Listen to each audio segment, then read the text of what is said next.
Ya awalnya itu kan pasti kami semua mami berserta kami 7 itu pasti rasanya kayak gak punya pengharapan. Siapa yang mau gak mungkin lah seorang yang ibu yang tidak berpendidikan tinggi, apa sih yang mau dikerjakan? Tapi di balik itu semuanya Tuhan tuh tunjukin kuasanya. Dari sesuatu yang orang anggap tidak mungkin itu menjadi mungkin. Satu hal yang saya ingat waktu papi meninggal, ada tetangga jauh gitu. Waktu nggak lama beberapa hari meninggal, anak kecil ya. Waktu itu ada perkataan seperti ini. Wah, papi kalian meninggal, syukurin. Syukurin, mampus kalian. Saya ingat sekali dengan kata-kata itu. Mampus kalian sudah nggak punya bapak, dia bilang gitu. Itu apa ya?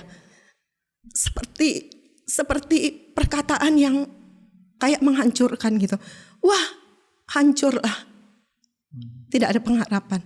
Siapa yang akan membimbing, siapa yang akan membiayai kehidupan kami? 7 gitu. Tapi di balik itu semuanya kuasa Tuhan. Kalau bukan karena Tuhan nggak tahu apa yang terjadi. Tidak ada yang mustahil bagi Tuhan, asal kita sungguh percaya sama Tuhan. Kita selalu ada di dalam jalan Tuhan. Kita hidup lurus. Jadi jangan mengandalkan kekuatan kita, apalagi kita melakukan hal-hal yang lari dari firman Tuhan. Bukan kisah sembarang kisah. Kisah ini istimewa sebab terjadi oleh karena kasih dan dibagikan dengan landasan kasih juga. Inilah podcast Berbagi Kisah dan Kasih bersama saya, Yunus Timotius.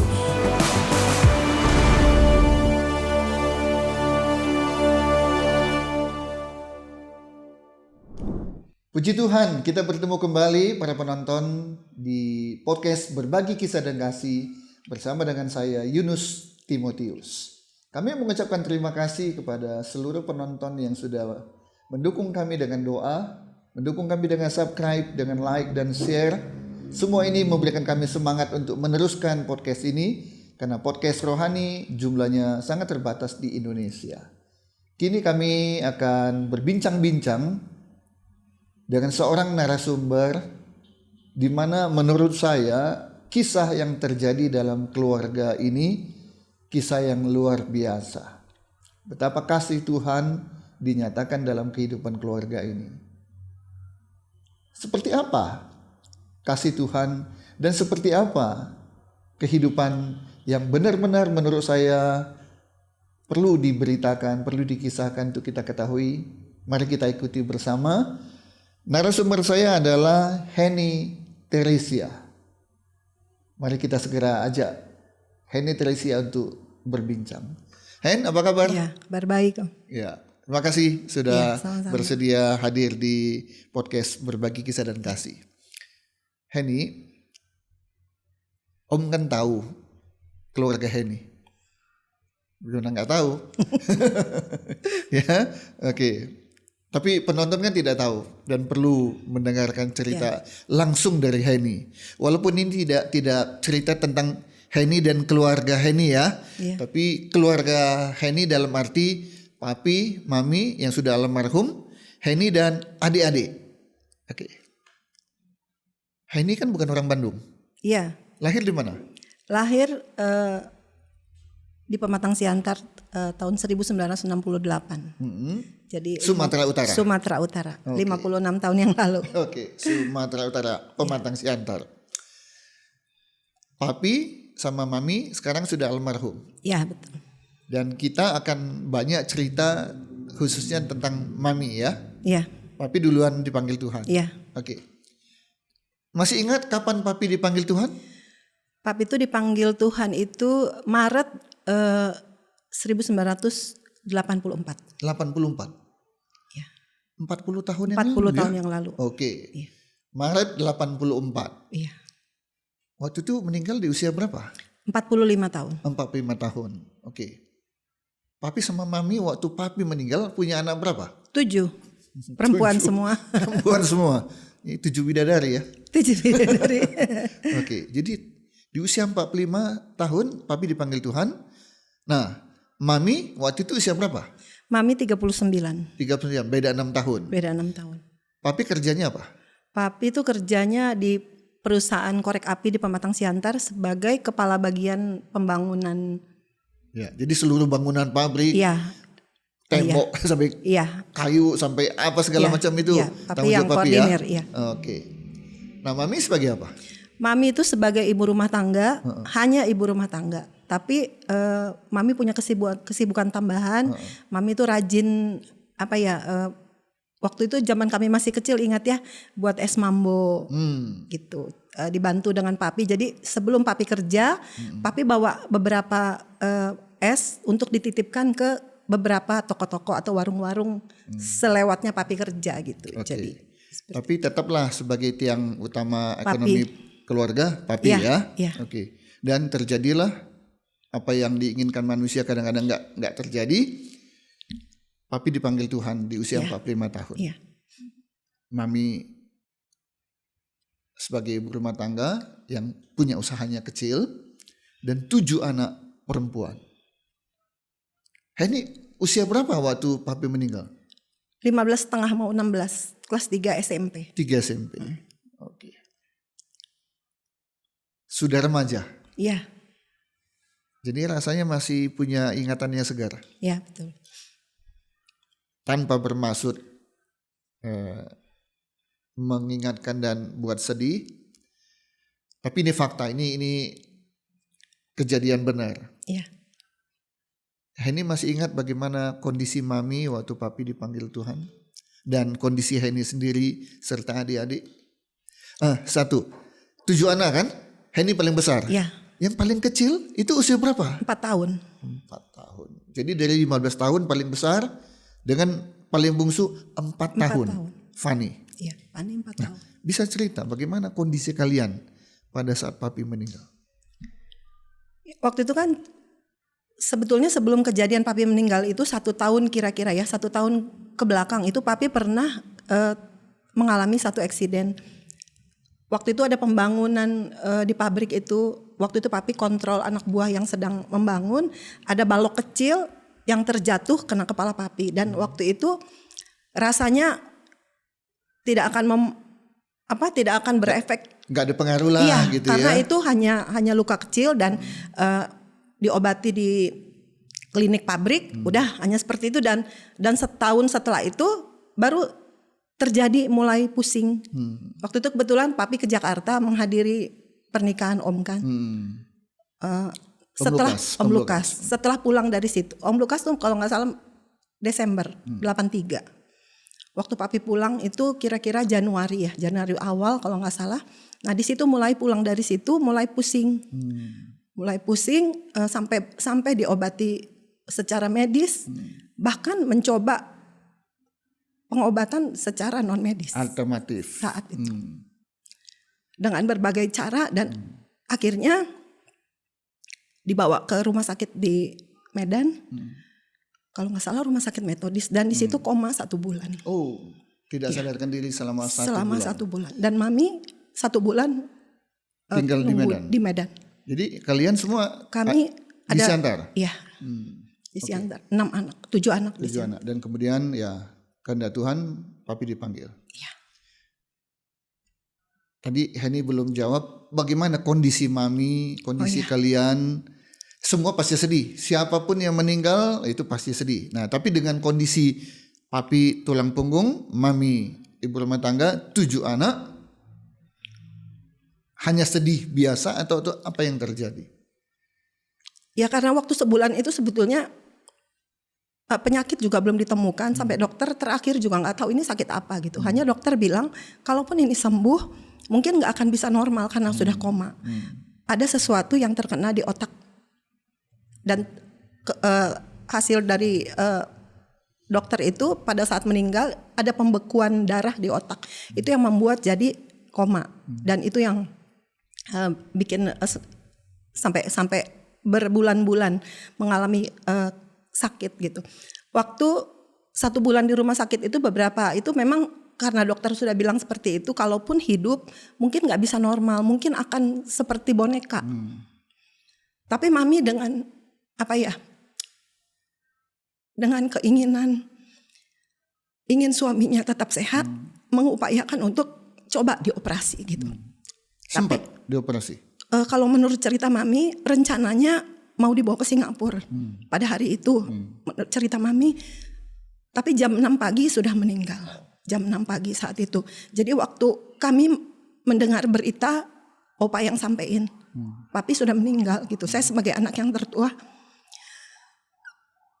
yang saya harapkan adalah satu mukjizat Tuhan gitu.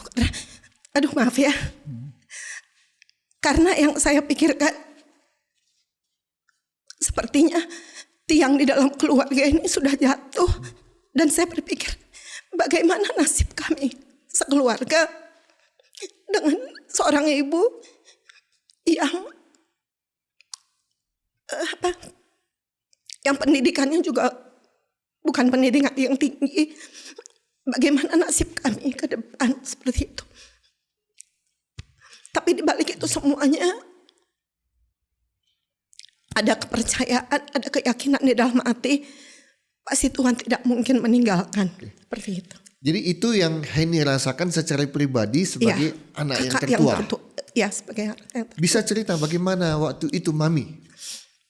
Jadi setelah dinyatakan meninggal, dari Medan ke Siantar itu pakai ambulan. Dan di dalam ambulan itu hanya ada supir, hanya ada papi jenazah dan mami. Kalau kita pikir sebagai sangat manusiawi saat itu, mungkin mami bisa melakukan hal-hal yang nggak benar. Mungkin dia bisa, ini menurut cerita mami, kalau bukan karena Tuhan yang kasih kekuatan, mungkin mami bisa loncat dari ambulan. Ini cerita mami setelah beberapa saat papi dikubur gitu. Dan mami merasa kalau bukan kekuatan dari Tuhan, mungkin mami bisa lakukan hal seperti itu. Karena yang dipikiran kan seorang ibu yang penghasilannya ya walaupun mami itu ada tapi itu sangat kecil, itu mungkin hanya sebagai tambahan dan ini ya mengisi kesibukan juga gitu. Nah itu saat itu mungkin perjalanan dari Medan Siantar itu kira-kira berapa jam ya? 3 jam ya, sekitar 3 jam. Ya di situ sepanjang jalan mami nangis. Mami nangis dalam perjalanan dari Medan ke Siantar. Dan pada saat di rumah 3 hari 2 malam itu mami gak tidur. Normalnya manusia tidak tidur 24 jam masih kuat. Iya. Tapi 3 hari 2 malam bisa tidak tidur, itu luar biasa. Tentunya ada sebab kenapa tidak bisa tidur. Salah satu penyebab orang gak bisa tidur adalah banyak pikiran. Iya. Tentunya mami berpikir nasib ke depan itu seperti apa, sehingga tidak tidur. Om dengar waktu itu ada upaya untuk memberikan obat penenang, obat tidur, tapi gak mempan. Artinya terlalu banyak yang dipikirkan, khususnya yang dikhawatirkan. Masa depan anak-anak 7. Ini 15 tahun, Fani paling kecil 4 tahun. Oke. Dikuburkan setelah itu? Setelah dikuburkan dari oma ada yang di Bandung ya? Yang oma waktu itu ada di Papua, di Tembagapura. Waktu itu pas lagi di Papua. Iya. Tapi opa waktu itu ada, kalau nggak salah opa itu sengaja didatangkan kalau nggak salah, atau opa lupa kalau soal itu persisnya. Tapi waktu pas papi meninggal ada opa. Ada opa saat itu. Waktu itu opa ada di rumah di Siantar.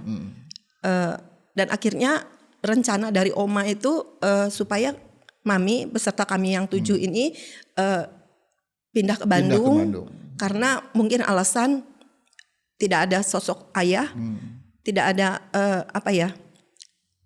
ya pokoknya karena mami juga nggak punya anak laki-laki, perempuan semua kan.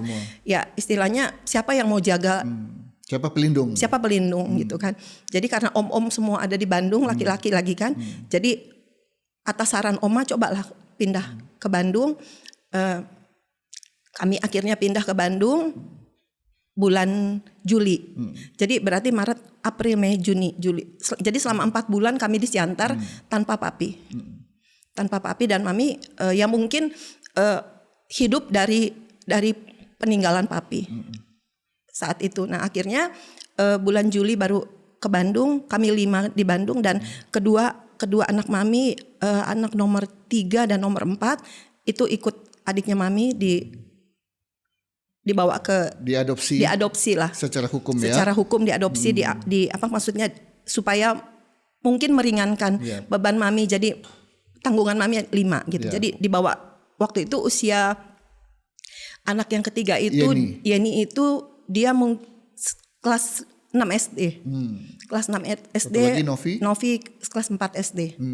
Jadi mereka dibawa ke sana, mereka sekolah di sana. Secara manusia, kalian 7 bersaudara, 7 ke Bandung, ternyata 5 di Bandung, 2 berpisah, itu memang tidak enak. Iya, sedih. Iya.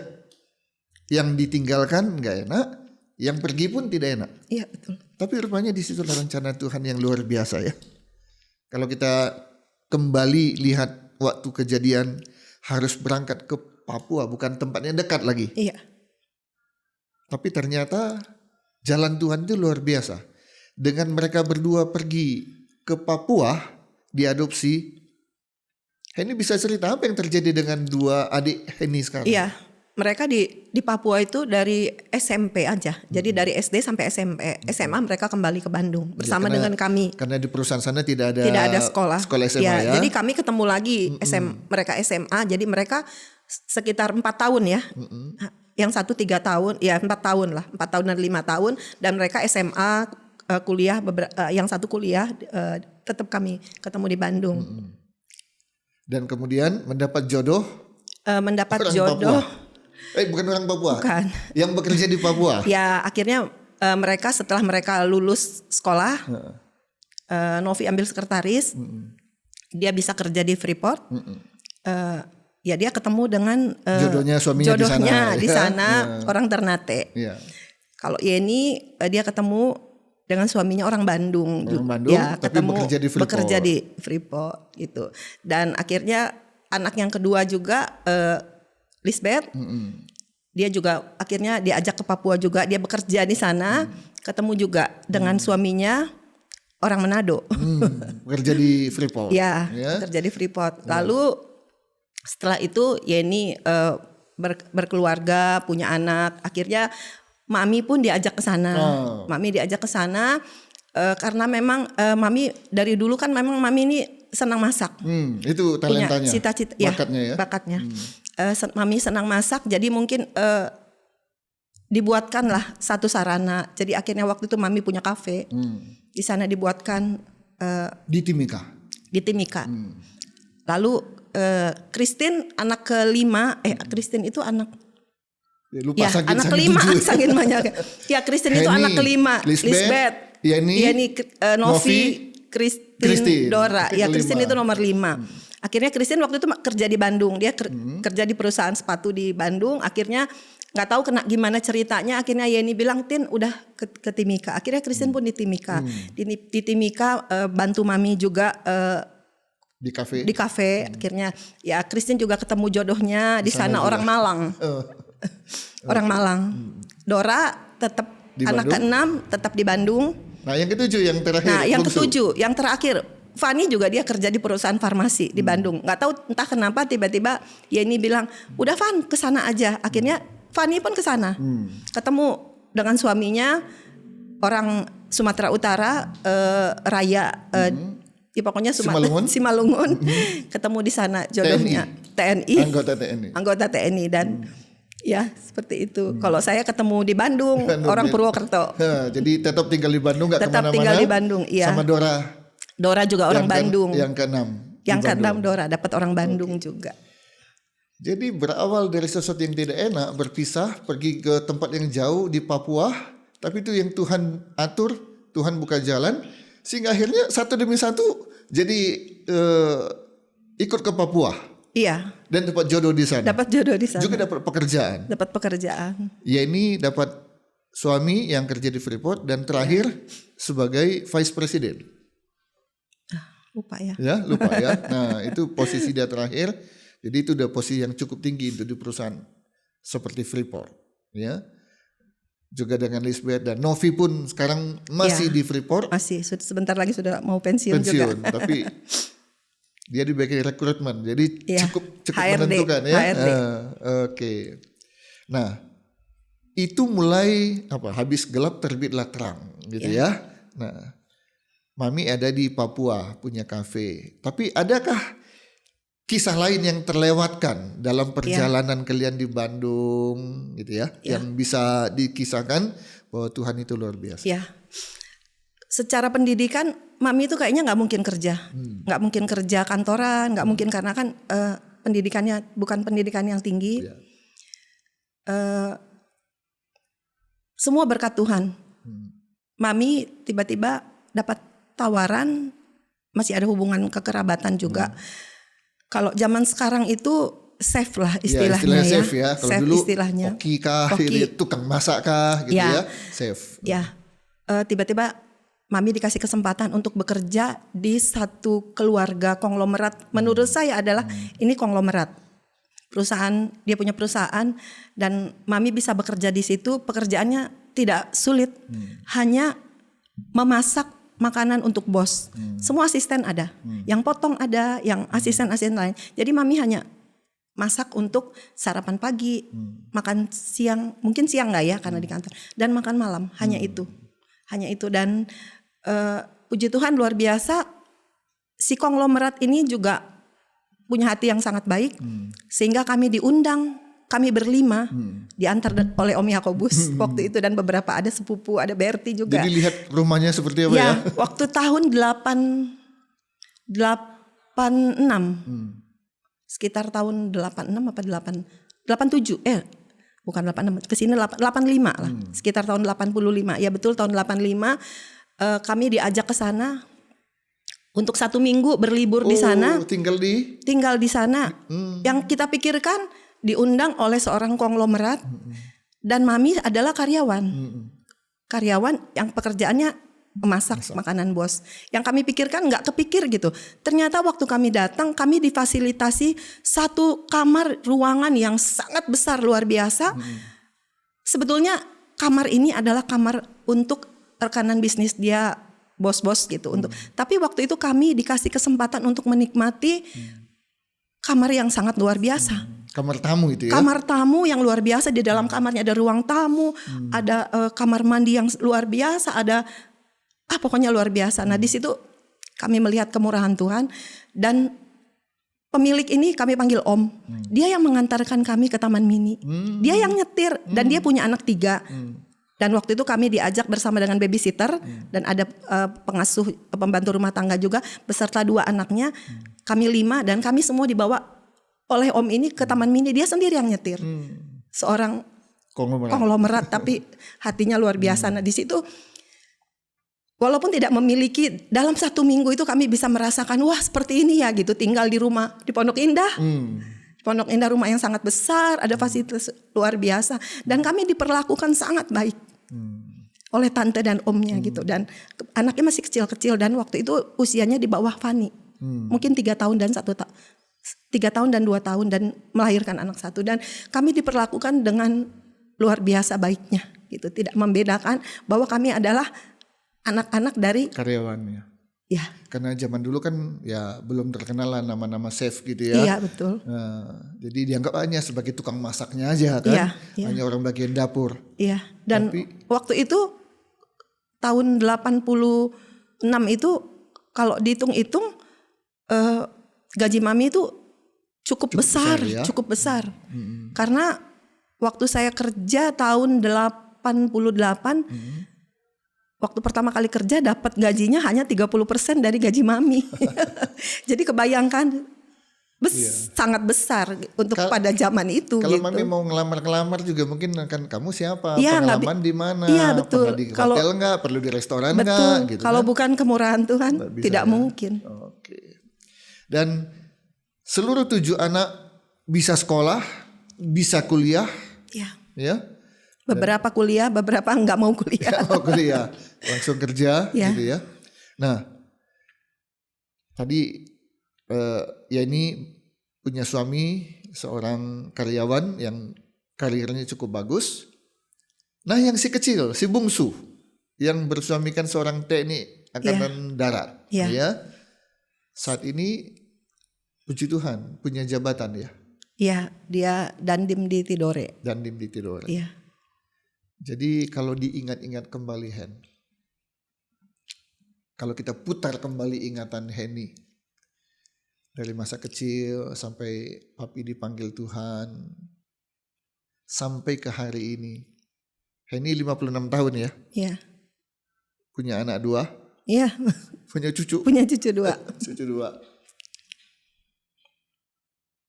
Apa yang Heni bisa sampaikan kepada Tuhan untuk apa yang Tuhan sudah lakukan pada Heni dan keluarga Heni?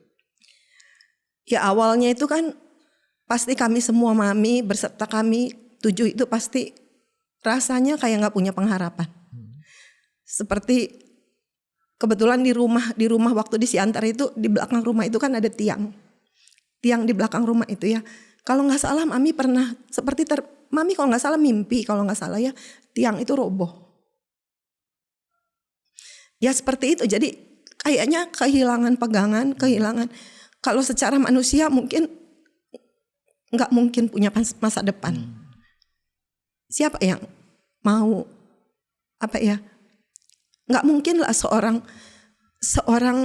yang ibu yang tidak berpendidikan tinggi, apa sih yang mau dikerjakan?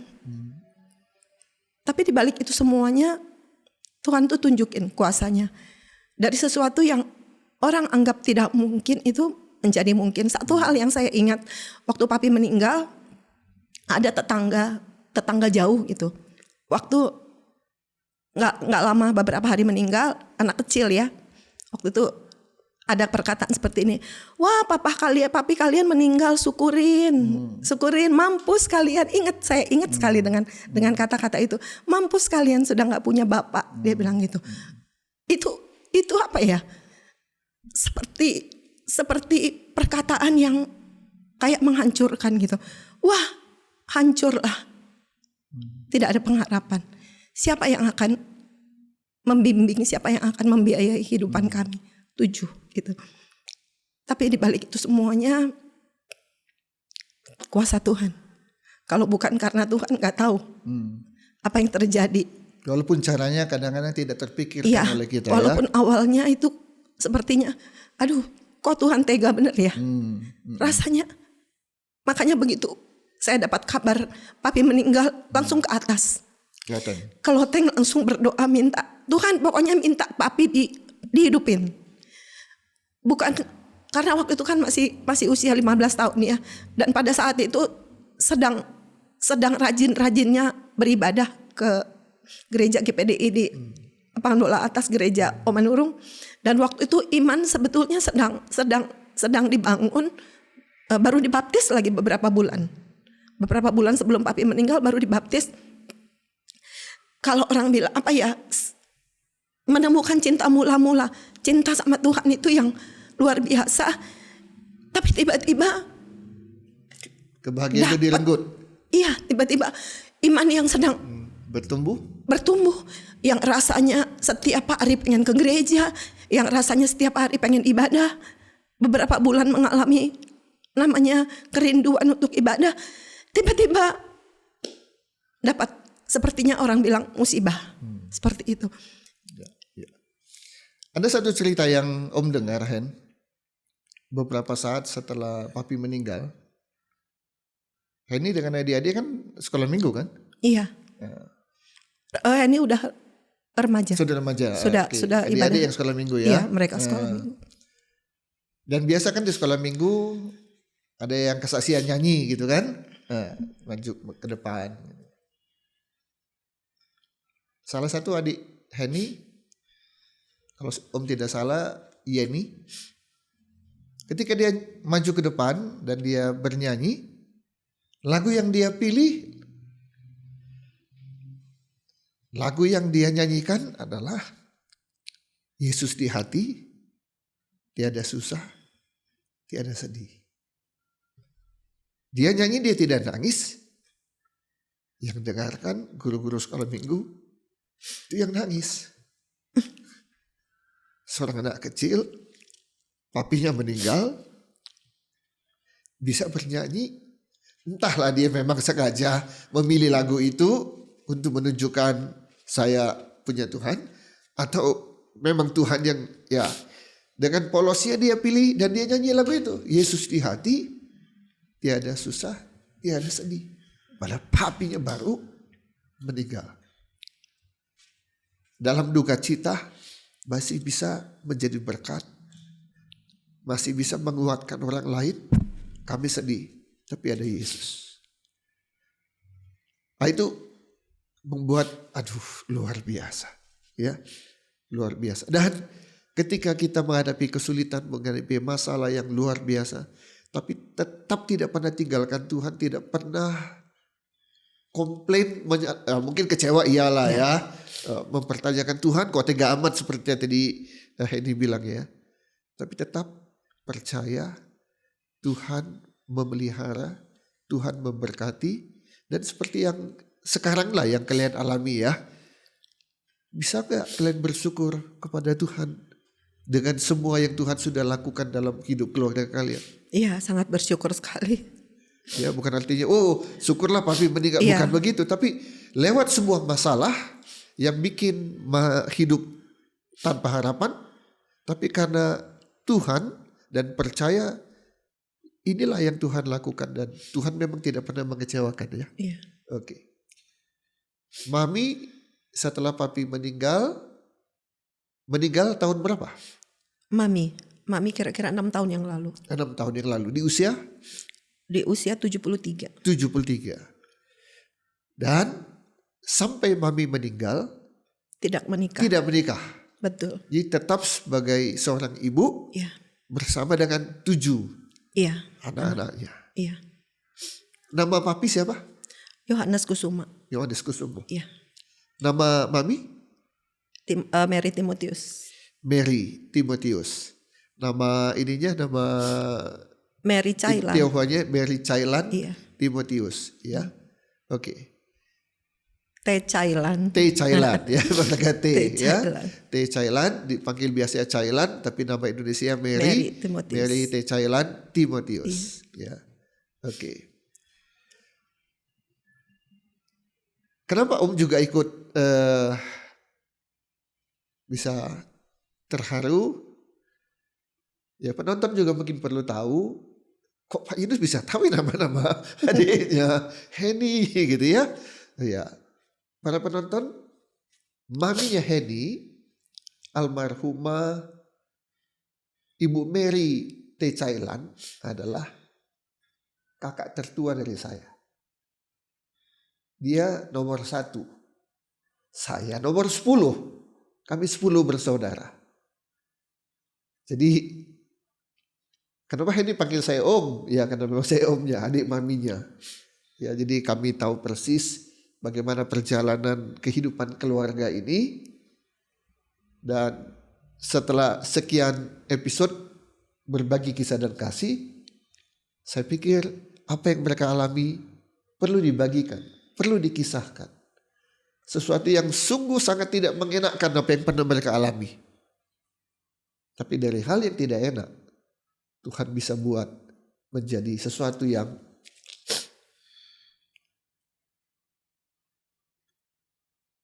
bagi saya 7 bersaudara dari Henny sampai adik yang ke-7 Fani, bersuamikan seorang pejabat TNI, jabatan Dandim. Sungguh tidak terpikir ya Henny ya. Iya. Ya, Tidak terpikir. apalagi rencana gitu, nggak tahu lah ya. Iya. Ya kalau kita flashback, bukan kita mensyukuri bener ya. Iya. Kalau kita flashback, kalau kita tetap masih di sana, nggak tahu tahu ceritanya, jadi apa, ya? ceritanya nggak tahu bagaimana juga ya. Iya, iya. Mungkin sih bagus. Ya, tapi juga tapi mungkin nggak ngerti. ya, jadi apa? Iya. Mami dengan 7 anak perempuan semua gitu ya. Tapi ya itulah yang Tuhan lakukan dengan papi meninggal, berangkat ke Bandung, perjalanan kalian ya tentu ada suka dan ada duka di sana ya. Iya betul. Hedi waktu itu di Bandung sekolah di mana? Sekolah di Bina Budaya. Bina Budaya. Iya. Adik-adik?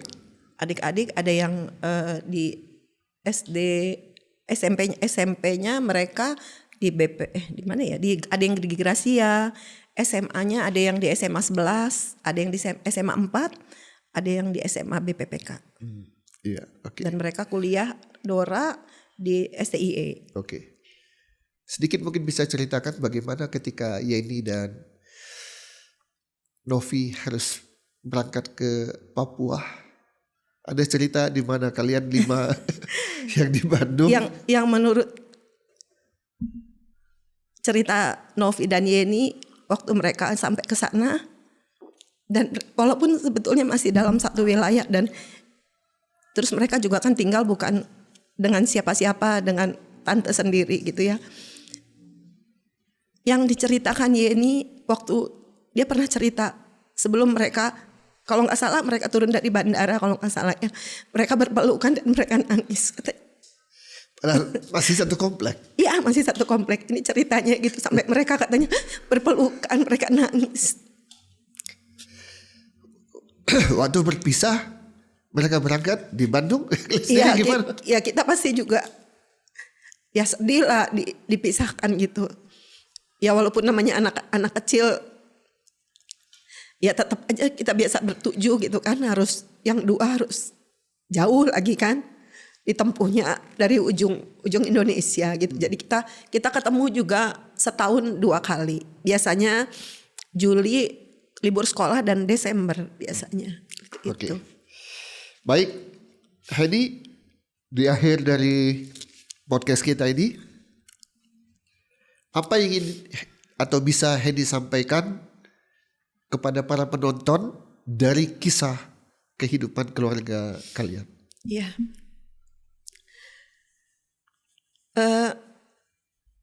Biasanya orang tua kalau meninggal itu mewarisi harta dari papi ataupun dari mami gitu. Tapi bukan dari harta dunia.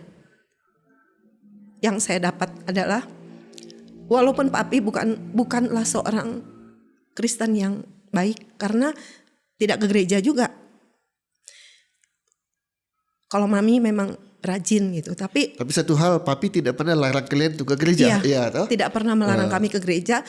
Dan saya melihat pribadi papi itu, walaupun tidak pernah mengajar kami dengan kata-kata kalian harus baik, kalian harus itu, tidak. Tapi yang kami lihat adalah kehidupannya jadi teladan buat kami. Tidak pernah sekalipun saya melihat papi dan mami berantem. Tidak pernah papi meneriakkan kata keras, mami meneriakkan kata keras, walaupun kami tidak tahu di belakang itu ya namanya kehidupan rumah tangga. Ya. Tapi tidak pernah sekalipun saya melihat mereka bertengkar. Lalu teladan yang saya ambil dari papi, zaman tahun 70, di mana waktu di Siantar yang punya TV itu kan jarang. Ya. Waktu itu kami tahun 70 sudah punya televisi hitam putih waktu itu. Nah, itu kalau sore anak-anak tetangga itu main ke rumah dan mereka nonton TV. Dan papi tidak pernah melarang, malah papi membuka. Bahkan tidak sering papi ada orang yang jauh sengaja datang nonton gitu. Papi siapin apa yang ada gitu. Suguhan seperti itulah. Itu yang saya lihat teladan dari papi, punya hati yang murah hati. Dan tidak pernah menyusahkan orang lain, bikin masalah dengan orang lain. Iya, di samping dia pandai bergaul, dia juga punya hati yang sangat murah hati, sama dengan mami juga. Di akhir dari hidupnya mami, ketemu dengan penjual minuman Yakult gitu ya. Ketemu dengan tukang sayur gitu. Komentar mereka sangat baik. Mereka panggil mama gitu ya. Aduh Neng, mama itu luar biasa. Jadi inti yang saya ambil, walaupun mami sama papi tidak pernah mengajarkan kami untuk kalian harus seperti ini, kalian harus seperti ini, tidak mengungkapkan dengan kata-kata, tapi dari kehidupan mereka kami belajar menjadi orang tua kami seperti ini gitu. Jadi seperti pepatah mengatakan manusia mati meninggalkan nama baik gitu. Itulah teladan yang diberikan oleh orang tua kami yang walaupun secara harta tidak meninggalkan harta benda buat kami, tapi mereka meninggalkan warisan karakter yang baik, peduli sama orang lain. Satu hal lagi, mami walaupun kami hidup dengan keadaan sederhana, punya 7 anak perempuan, biasanya kalau ibu-ibu mereka biasanya kalau punya anak itu pasti mereka doktrin, kalian harus cari pasangan yang minimal mapan. Tidak pernah dari mulut mami memberikan kami nasihat-nasihat. Kalian harus cari laki-laki harus yang mapan, harus yang Pintar, kaya. Tidak pernah sekalipun. Tidak pernah mami mengajarkan untuk kami cari orang kaya, tidak pernah. Dan kami tahu mami pasti berdoa. Dan itulah yang kami dapat gitu. Kami mendapat pasangan yang sepadan. Berkat dari Tuhan semuanya gitu. Tanpa ada doktrin, tanpa ada pesan sponsor apapun gitu. Tapi Tuhan sediakan berkat doa mami semuanya. Satu lagi, apa Henny ingat? Mami yang memang tidak berpendidikan tinggi, tapi mampu berbahasa Indonesia dia bisa. Oh iya, Ya. bahasa daerah Bahasa beberapa. daerah dia bisa. Bahasa Karo, Bahasa Karo, bahasa Batak. Batak Toba, Jawa. Iya, bisa. Ini Iya. ini luar biasa. Iya. Ya. Artinya dia orang yang supel, orang yang udah luas, bergaul dengan siapa saja, dan kemampuan berbahasa dia itu mengalahkan kemampuan orang yang berpendidikan tinggi sekalipun. Iya. Mana orang bisa Indonesia bisa, bahasa Hokkien bisa, bahasa Toba bisa, bahasa Karo. Simalungun bisa, bahasa Karo bisa, 5 bahasa loh. Kayaknya Simalungun enggak deh. Oh enggak ya? Enggak Simalungun enggak. Simalungun. Jawa bisa. Oh Jawa Jawa bisa ya. bisa. Duh, udah 5 itu ya. Dan terakhir di Bandung Sunda. Bahasa Sunda, ya kan? Bisa Jadi, sedikit-sedikit. luar biasa. Itulah kenangan terhadap mami kalian Iya. yang tetap memilih itu tidak menikah, merawat anak-anaknya, mendidik anak-anaknya sampai meninggal di usia 73 tahun dan papi dikuburkan di Siantar. Di Siantar, mami di Bandung. Mami di Bandung, ya. Oke, baik. Jadi siapapun penonton kita, meskipun punya masalah sebesar Iya. apapun, jangan pernah takut. Iya. Selagi betul. kita punya Tuhan dan Iya, mengandalkan betul. Tuhan. Iya. Tidak ada yang mustahil bagi Tuhan, asal kita sungguh percaya sama Tuhan, kita selalu ada di dalam jalan Tuhan. Kita hidup lurus. Jadi jangan mengandalkan kekuatan kita, apalagi kita melakukan hal-hal yang lari dari firman Tuhan. Iya, oke. Hen, terima kasih banyak. Iya, sama-sama. Ini banyak bawangnya di sini. Maaf ya. Ya, hostnya pun ikut larut jadinya ya. Memang Ya, oke. kalau cerita seperti ini, ya satu lagi boleh. Ya. Bukan berarti mami tidak menikah itu nggak ada yang mau sama mami loh. Iya. Nanti kita tayangkan fotonya mami. Iya. Ya. Biar lihat betapa cantiknya mami. Mengalahkan anaknya aja nggak seperti itu. Jadi bukan tidak laku, Bukan tidak laku, karena ada yang mau. ya, tapi tidak mau. Tidak gitu mau, ya. karena mami punya pertimbangan tersendiri. Ya mami bilang seperti itu. Memang di samping itu mami sebelum mami meninggal beberapa tahun, mami pernah cerita. Mami bilang waktu papi meninggal di kuburan kalau nggak salah, mami berdoa sama Tuhan supaya ada komitmen. Mami ingin membesarkan anak-anak itu. Memang udah ada janji di dalam hati, tidak mau menikah. Iya. Itu tidak mudah. Iya. Ngomong gampang, tapi mewujudkannya belum tentu Iya, bisa. Tapi mami berkomitmen Mewujudkan. dan itu terwujud. Ya karena takut anak-anaknya perempuan semua. Perempuan semua. Nanti kalau menikah bagaimana? Iya, iya, Apalagi ya pokoknya Ya banyak pertimbangan, lah. Ya. Iya, banyak pertimbangan. Ya luar biasa. Iya. Baik, Hen, terima kasih banyak Iya, ya sama-sama. sudah berbagi betapa Tuhan baik dan luar biasa dalam kehidupan keluarga kalian. Ya, ini juga memberikan kekuatan kepada para penonton. Jangan pernah takut menghadapi masalah. Selagi bersama Yesus, pasti Tuhan atur sebaik-baiknya. Terima kasih. Demikian para penonton, mohon maaf kalau saya pribadi sebagai host tidak begitu lancar dalam berbicara karena ya seperti yang dilihat lah. Ya. kami tidak menjual kesedihan, tapi justru lewat kesedihan, bahkan kekecewaan, Tuhan sanggup mengubah itu sesuai dengan kehendak dan rencananya yang indah. Karena itu jangan pernah kita, ya kalau hanya sekedar bertanya, mengapa? Oke, masih oke ya. Karena ketidaktahuan kita. Kenapa Tuhan izinkan terjadi itu di dalam hidup kita? Oke. Tapi jangan pernah sekali-kali menyalahkan Tuhan. Dan yang terbaik para penonton, bertanyalah bagaimana Tuhan? Itu yang terbaik. Dan tetaplah andalkan Tuhan, percaya rencana Tuhan pasti rencana yang indah dan indah pada waktunya. Sampai bertemu di episode yang akan datang. Tetaplah dukung kami dalam doa. Tetap dukung kami dengan subscribe, like dan share. Supaya podcast Berbagi Kisah dan Kasih tetap menjadi berkat bagi seluruh penontonnya. Saya Yunus Timotius. Sampai bertemu. Tuhan Yesus memberkati kita semua. Amin.